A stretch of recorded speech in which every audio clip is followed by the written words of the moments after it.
Почитуван министер, ви благодарам што се одваживте да дадете појаснување, односно реплика, меѓутоа за мене изненадување, имајќи во предвид дека вие исто како јас доаѓаме од секретаријатот за европски прашања.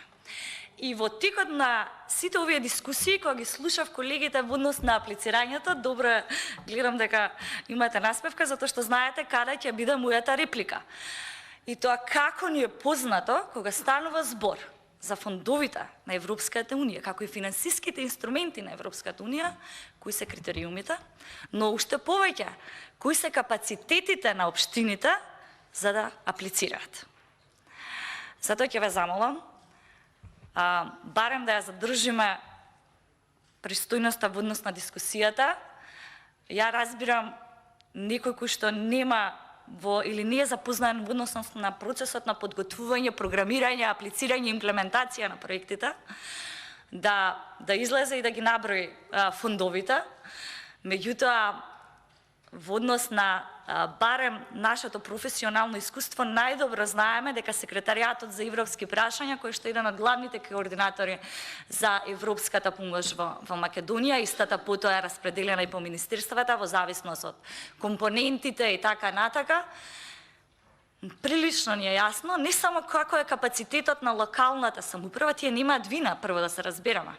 Локалните самоуправи немаат вина, особено ако треба да дискутирам за општина Петровец или општина Илинден. Се надевам тука и сега и колегата Рамчиловиќ може да ви кажа дека ние и тоа како сме горди заради тоа што општинската администрација успеа да аплицира и повеќето проекти кои што се спроведени во општина Петровец, иако се од општинскиот буџет, и тоа како имаме значителен број на проекти кои што се преку аплицирање на локалната самоуправа, токму во овие фондови во кои што вие ги споменавте.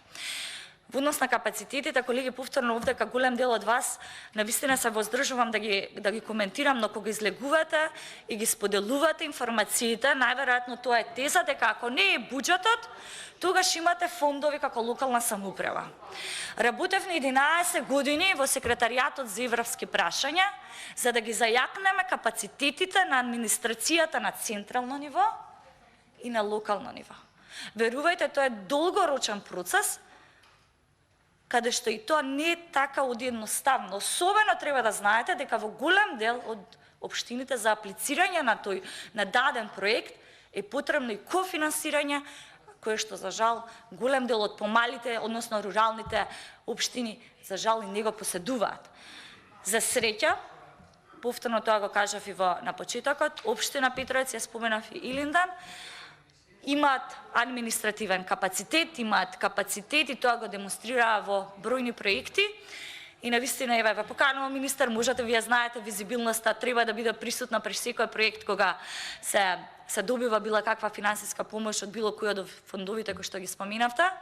Повелете, ние можеме дури да споделиме искуство, затоа велам дека тоа не обесхрабрува, но морам да ве потсетам дека и граѓаните на општина Петровец, Илинден и Зеленикова се даночни обврзници и тие придонесуваат во овој буџет кој што вие го скроивте да биде историски најголем.